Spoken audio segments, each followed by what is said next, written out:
An absence of community, let us say. All these distractions are causing you to miss the bigger picture. No, I heard what you said. The state of the country is much worse than what has become obvious. Why are we allowing an oppressive system to continue oppressing us when we hold the greater number? Wouldn't this mean that we too are the ones to blame? We continue to support people that do not show up in our communities instead of encouraging the ones who go out of their way for others. Those who you meet and you know that they are good people because they treat you with respect and kindness. Not because they tell you that they have all the answers, because no one does. This is exactly why we need to be working together as a collective, because it's not a me versus you thing. It's an all of us working together so that no one suffers thing. It's a community thing.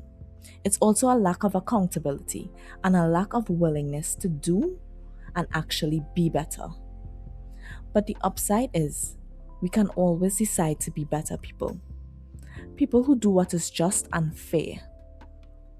Is it fair that there are people who don't know where their next meal is coming from? They are aware that they must ration, but are uncertain about how long they can hold out until. They won't ask for help. Why? Because they are afraid. These are not people who can afford to borrow, because if you borrow, that means you must give it back. Plus, who around them can even afford charity? It may also be that they are too embarrassed to humble themselves and stop playing into the optics of not having to ask anybody for anything. But if there's no one you can turn to for help, this possibly means you are also not someone who people can turn to. Think about it. Many people don't care unless something affects them directly. So, yeah, what if your neighbor loses their job because the place is so expensive that even employers can't comfortably afford the amount of employees it takes to run their business? And let's be real, if they had to choose between you and that European vacation, we know which they're choosing. So thank goodness you're not in that position. You might suggest that they should plant some crops so at least they won't have to worry about food. Well, let's say you're right. And let's hope that they at least own the house that they're living in, because we all know that's rare these days. If they can't afford any electricity or gas, at least they can cook by starting a fire outside. Problem solved. No water either? Let's hope it has a river nearby, since setting up a filtration system is not that hard. Okay, let's also say that they have enough savings to buy two 55-gallon food grade plastic barrels for $280. Also, about $1,000 for enough soil to fill each half barrel, since we all know that you cannot just go and dig for some dirt in the forest without a license. We were probably born on the land, but make no mistake, this is the government's own, and people are stingy when it comes to their land. Maybe back in the day you could have located and settled on an unoccupied piece of land and started a life, but not anymore. You must pay to survive.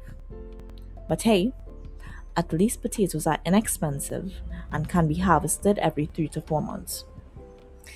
But the place is so hot that they'll probably only be able to store them for 2 to 4 weeks. So let's hope that they also know to make sure that each half barrel has its own cycle. The diet might be deficient, but food is food, right? That's the issue. We've normalized scraping by. If community existed, there would be community leaders holding weekly meetings with all 20 households on a street to determine how everybody could pitch in. Maybe 5 can plant crops, another 5 raise chickens for eggs. This ensures food security and balanced meals. Maybe 3 can sew because purchasing material is way cheaper than shopping at the store. Maybe the next 5 could act as security between 8 p.m. and 4 a.m., ensuring that their community is safe. That's just 2 4-hour shifts twice weekly of community service and charity to ensure that your family and neighbors are protected. Now, Doesn't that sound better than expecting high earning public servants who do not face the everyday struggles of the average citizen to care more? They only care when it affects them, or worse yet, their pockets. Let's be real. If we had community, people would be much less reliant on the government. But they don't want that. Because if we truly had independence, they would lose all power and control. You see, they want us to sit up and argue with each other over identity politics. They don't actually want you to band together because they know that you are weaker on your own. However, if you sat down with your neighbors and had a genuine conversation about what your community needs, then you would realize that we are the key to unlocking a more comfortable life for ourselves. Not only does this provide the less fortunate with more opportunities to survive outside of crime, but it also allows us to care more deeply for each other so that we stand together when we see injustices done onto our neighbors, not just when it's us or the people in our houses or our family and our jobs being affected. Not only do those with power and authority only care about themselves, but they are also willing to compromise integrity and morals to protect each other. Don't get me wrong, eventually they'll find problems to our solutions. The price of fabric will go up to compensate for the loss of food demand, but then each household could contribute 400 monthly to annually buy land and grow cotton. But if the demand for fabric decreases, then they'll just increase our property taxes. Who knows? Maybe then we'll decide that the greatest value in life is having our time and freedom, enjoying the life we've built, giving back to our communities, and connecting with each other.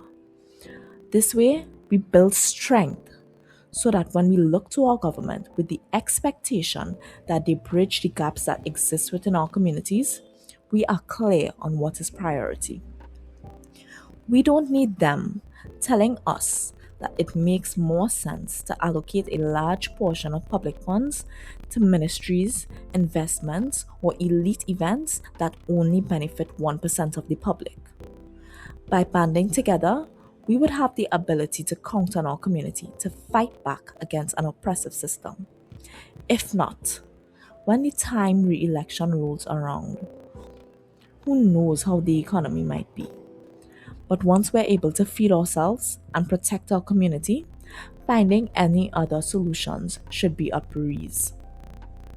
Forget about those who pretend to be saviors with all the answers.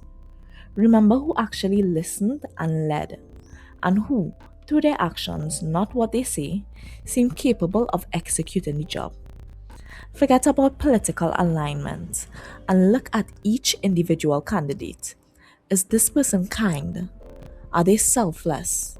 And are they willing to go above and beyond to ensure fairness? Do they have the passion and drive to do what needs to be done? Can they withstand the pressure to conform even when doing the just thing is risky? Are they people of integrity? Pay attention to who is speaking out and what they say, but pay even more attention to those who are silent. If they do not have the guts to speak out against what is wrong, then they certainly do not have the strength to lead. I'd like to hear your perspective. What do you think got us to this point? And what steps do you think we can take to rectify the situation?